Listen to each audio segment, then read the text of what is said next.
ఈరోజు ఎలాగైనా వీళ్ళిద్దరిని కిడ్నాప్ చేసేయాలి.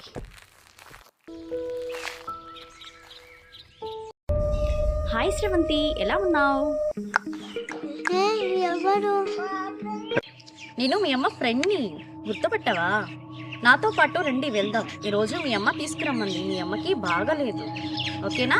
మధ్యలో వెళ్తూ మీ అమ్మ చాక్లెట్స్ కూడా కొనిమ్మంది. దారిలోకి వెళ్ళి చాక్లెట్స్ కొనుక్కుందాం, ఓకేనా? నాకు చాక్లెట్